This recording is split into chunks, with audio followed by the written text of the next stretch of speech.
From science 1 gravitation. Gravitation में हमने पढ़ा what is mean by gravitation, earth gravity, Newton's law of gravitation. Gravitation कैसा पता चलता है, तो ये ऊपर फेंकी गई वस्तु जमीन पर आती है ड्यू टू ग्रेविटेशनल फोर्स। फिर हमने पढ़े सेंट्रीपिटल फोर्स। सेंट्रीपिटल फोर्स की डेफिनेशन फिर मैं आपको एक बार बता देती हूँ कि a force acts on any object, किसी ऑब्जेक्ट पर जो फोर्स एक्ट होता है moving along a circular circle and it's directed towards the centre of the circle is called centripetal force. जैसे ये सर्कल मोशन में है और इसका फोर्स कहां से डायरेक्टेड है, from the centre of the circle. A force act on any object, suppose this is the object, इस ऑब्जेक्ट पर फोर्स क्या हो रहा है, एक्ट हो रहा है। A force act on any object in a circle, समझ में आ रहा है, in a circle is directed towards, ये फोर्स कहां से आ रहा है, from the centre of the circle, that is known as centripetal force. अब क्वेश्चन का last time, moon to go around the earth, चंद्रमा पृथ्वी के गोल गोल घूमता है ना। There must be a force which is exerted on the moon and the force must be exerted by the earth. चंद्रमा पृथ्वी के गोल गोल रिवॉल्व राउंड करता है, तो वो वहां पे एक फोर्स होगा due to the force between the earth and the moon, it exert around the sun, और वो फोर्स कहां से आ रहा है, फ्रॉम द अर्थ। उसी प्रकार प्लैनेट्स सोलर सिस्टम में जो प्लैनेट्स है वो सूर्य के गोल गोल चक्कर जो घुमाते जैसे अर्थ भी, तो वो फोर्स कहां से आ रहा है, सब में वो रिवॉल्व राउंड करने के लिए भी फोर्स की आवश्यकता होती है।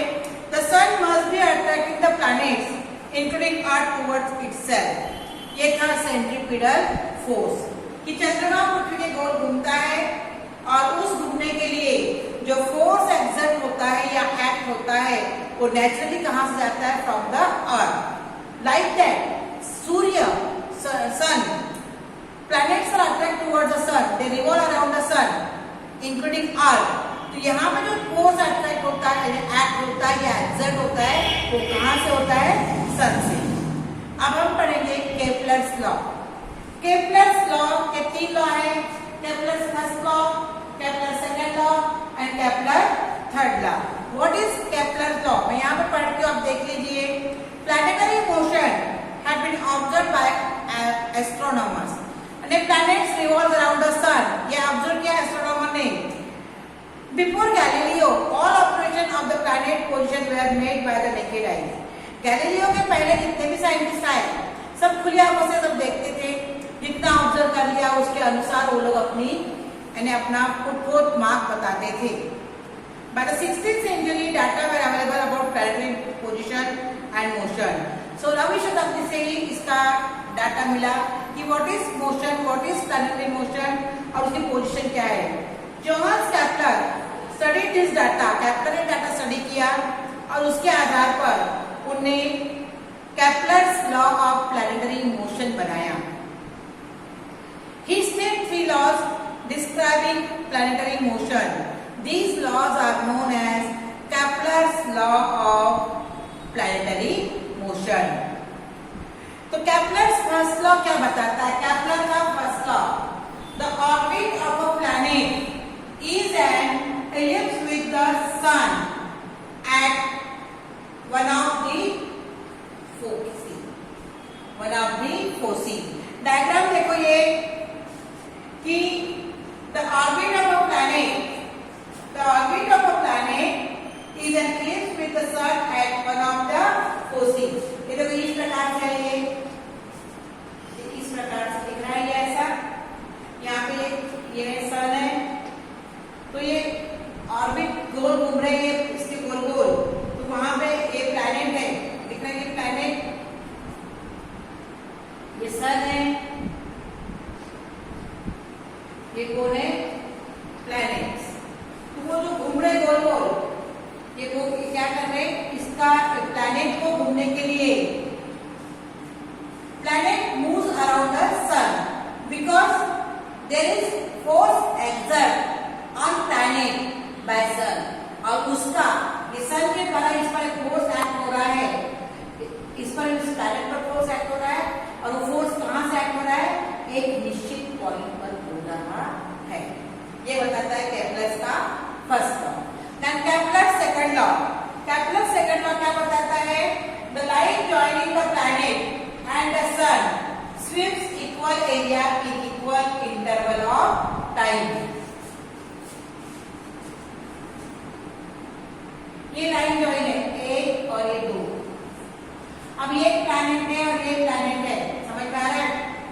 The line joining the planet and the sun, ये सन और प्लैनेट की लाइन है, इसको स्वीप करने के लिए क्या लगता है,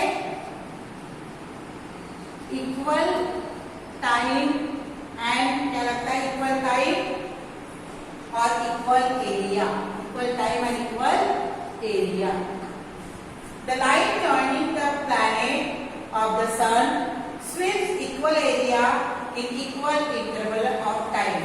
जैसे ये है, यहाँ पे ये है लाइन, ये सन है, ये प्लैनेट है, इतना जाने के लिए या इतना एरिया क्रॉस करने के लिए, इतना एरिया क्रॉस करने के लिए सपोज इसको 2 घंटे लग रहे हैं, तो पूरा क्रॉस करने के लिए उसको उतना ही समय लगेगा और उतने एरिया में उतना ही स्पीड वो करेगा। जैसे कि हम गाड़ी से जाते हैं, तो गाड़ी से हम जाते हैं तो हमारी 20 की स्पीड में जाना है हमको और हम खुले रोड में जा रहे हैं, तो 20 की स्पीड में या 40 की स्पीड में हम लोग उतना ही एरिया क्रॉस करेंगे, वैसा ये भी उतना ही एरिया क्रॉस करते हैं।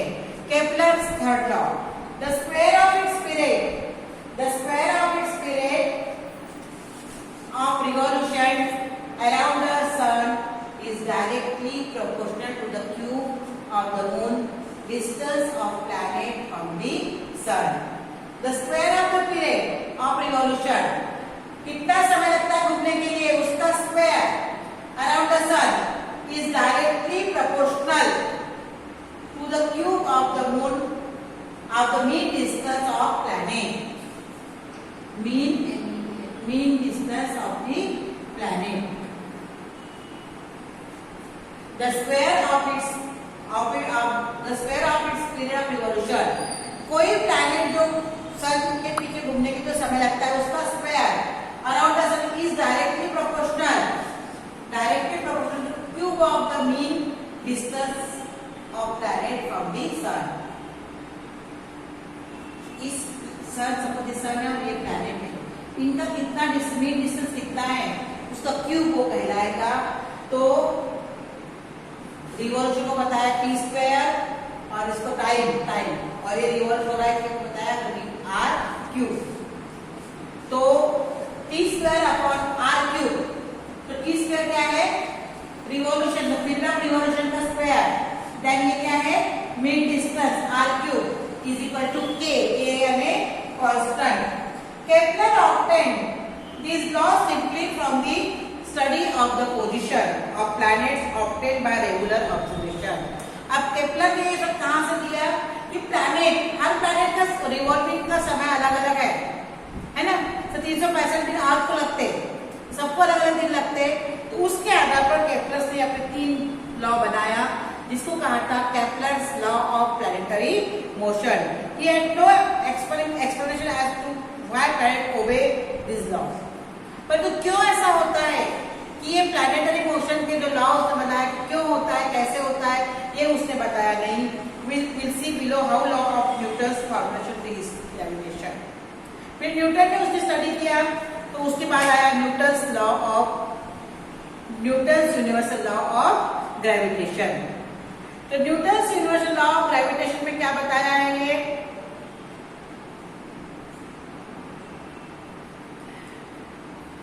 न्यूटन ने क्या किया, न्यूटन्स लॉ ऑफ ग्रेविटेशन में न्यूटन ने क्या बोला, केपलर के लॉ की स्टडी किया कि उस केपलर क्या बता रहा है कि orbit of planet is related with the one of the focus, यानी एक सेंटर है, जैसे हमने सेंटर है वहां से फोर्स जा रहा है उस प्रकार से, तो इक्वल एरिया में जैसे इक्वल एरिया क्रॉस करते हैं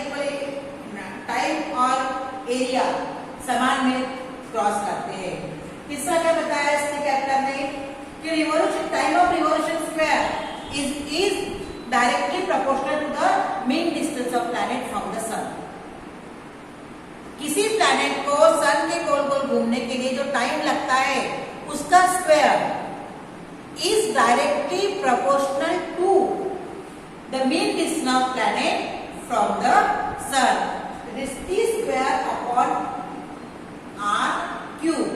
T time for revolution and R mean distance, और ये हमेशा क्या होता है कांस्टेंट।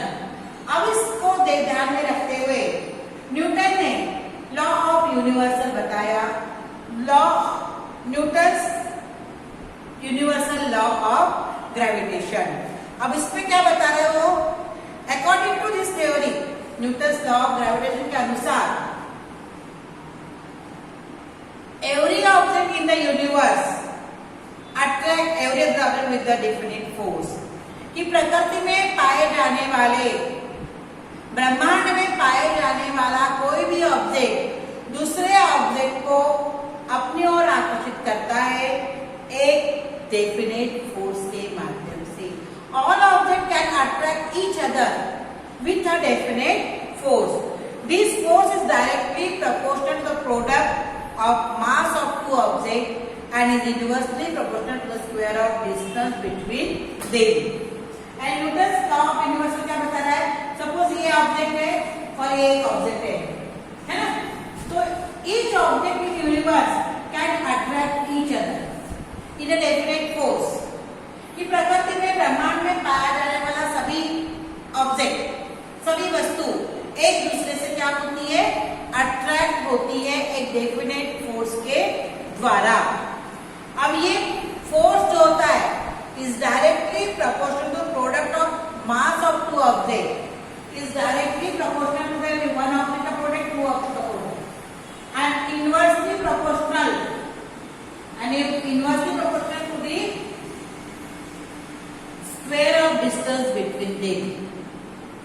हमने अभी पढ़े हैं केप्लर्स लॉ, पहले सेंट्रीपिटल फोर्स कि सेंटर से ही वो फोर्स आता है, यानी कोई ऑब्जेक्ट सर्कल में गोल गोल घूमता है ना, इन द सर्कुलर मोशन, तो फोर्स कहां से एक्सर्ट होता है, in the centre, that is centripetal force.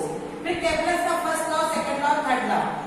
First law क्या बताता है, the first law Kepler's planetary motion क्या बता रहा है, the orbit of planet is an ellipse to the sun at one focus. ये क्या होगा, इसको फोर्स कहां से आ रहा है, सन से, तो उसके लिए क्या होगा, एक पॉइंट जिसको गोल गोल घूमेगा।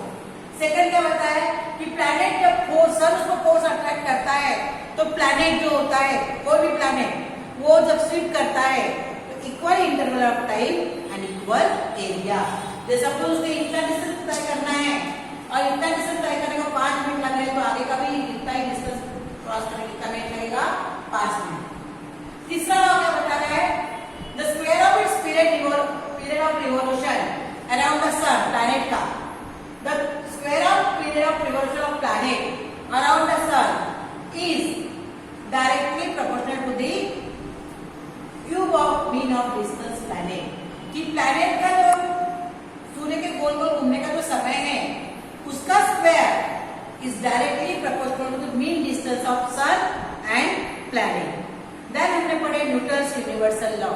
न्यूटन का यूनिवर्सल लॉ क्या बताता है कि every object in the universe can attract each other is directly proportional to the product of mass and inversely proportional to the square of distance between them. Directly proportional to object, Newton का universal law क्या बताता है कि every object in the universe can attract each other and is directly proportional to object. जैसे तो एक है, ये है, से एक है, ये इस प्रकार से है, ये तो ये अट्रैक्ट करेंगे। अब इस डायरेक्टली प्रोपोर्शनल टू दी क्या होता है, मास ऑफ टू ऑब्जेक्ट इसका, and inversely proportional to the square of distance between, इन दोनों के डिस्टेंस के बीच में क्या स्क्वायर है उसके अनुसार ये इनवर्सली प्रोपोर्शनल होगा। यहाँ मैंने तुमको केप्लर्स लॉ बताया, न्यूटन्स यूनिवर्सल लॉ बताया, आप ये दोनों याद कर लेना। एग्जाम में अक्सर 3 मार्क में केपलर्स लॉ आता है, एक मार्क में 3 लॉ लिखना पड़ता है। और डिफाइन द टर्म, जैसे फिल इन द ब्लैंक्स में भी आ सकता है। फिल इन द ब्लैंक्स होती है ना कि every object in the universe can attract each other, ये तो फिल इन द ब्लैंक्स में भी आ सकता है, ट्रू फॉल्स में भी आ सकता है, से ट्रू और फॉल्स, है ना। इस प्रकार से आज अपना ये आधा लेसन तो हो गया है, और आपको अगर कोई क्वेरीज होगी आप लेसन देखा कीजिए, पढ़ा कीजिए और साथ में किताब को भी रीड कीजिए। ठीक है, थैंक यू।